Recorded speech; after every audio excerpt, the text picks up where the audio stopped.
Hi, this is Yannick from Magic Clover, the clover way to grow. Guess what I have with me here today? I've got some spinach seeds and we're going to plant them together. I'm going to give you some awesome tips on how to make sure most of your seeds will germinate. Stay with me, coming up next.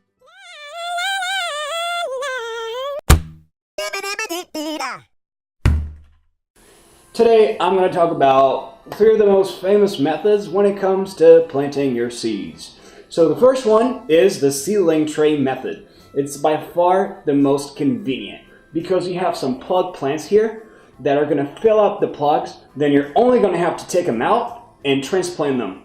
I've got my spinach seeds. I'm going to take them out. And I also need to get a pen to dig some little holes into the plugs. I'm going to dig 1, 2, 1, 2, 1, 2, and 1, 2. And the reason is that I want to have at least one seed sprouting in each plug. Then you're just going to put them into the little holes like this.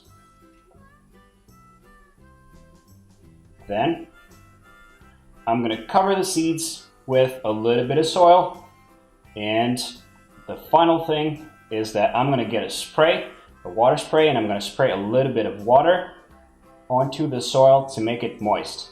Watch out, you don't want the soil to be too wet, so I'm only going to spray it lightly.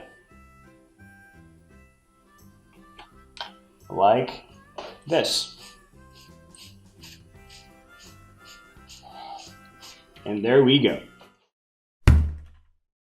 Okay, method number 2, we're going to use some paper towel. I call that method the paper towel method.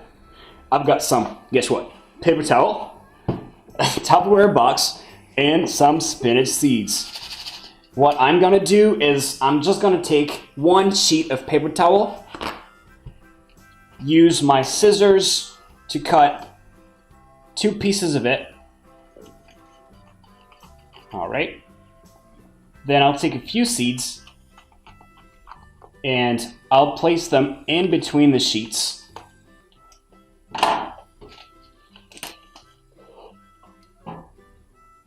Like this.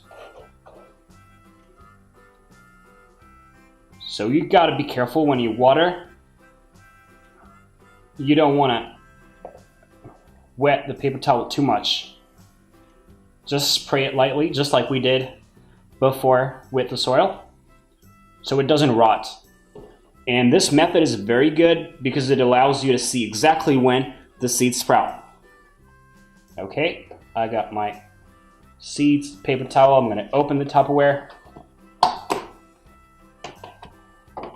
place the sheets into the box.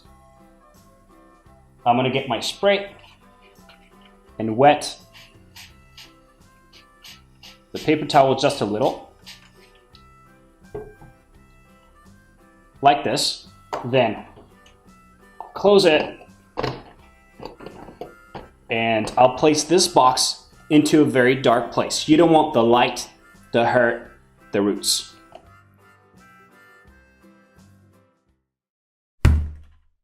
And now, method number 3, the last method.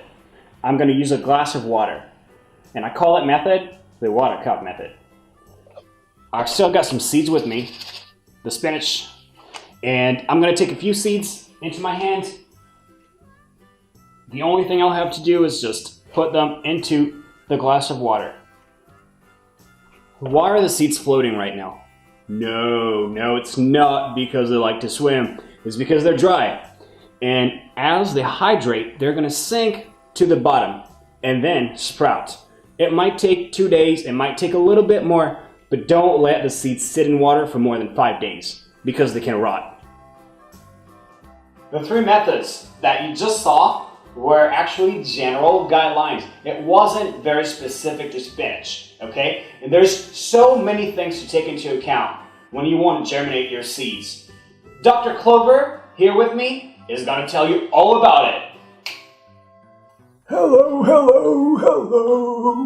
I'm Dr. Clover, and I'm gonna give you some tips. Are you ready? Okay. How deep should you plant your vegetable seeds?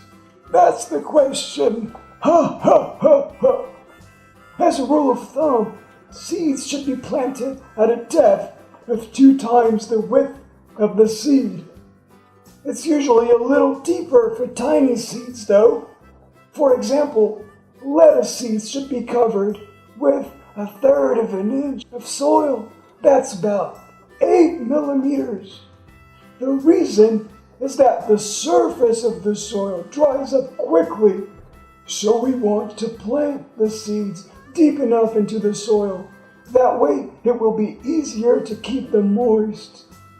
But don't worry too much about the exact depth at which you want to plant your seeds. Chances are the seeds will germinate just fine, even if it's not perfect. Different plant seeds will prefer different temperatures to germinate, but they usually require warmth to sprout. Then, for watering, use a water with a pH of around 6 and 6.5. What's the pH? I'm gonna tell you. Yeah, the pH is the acidity of the water, and that pH is usually optimal for most seeds, but you still have to follow the guides. Thank you, and I hope this is gonna help you. All right. Thank you, Dr. Clover, for all the tips. Now, if you want to get some more specific information about plants that you might want to grow, I invite you to go to the website and check it out. The link will be in the description below. And if you found this video useful, please subscribe to the channel. That way we can make some more useful videos in the future. Thank you for watching and have a great day.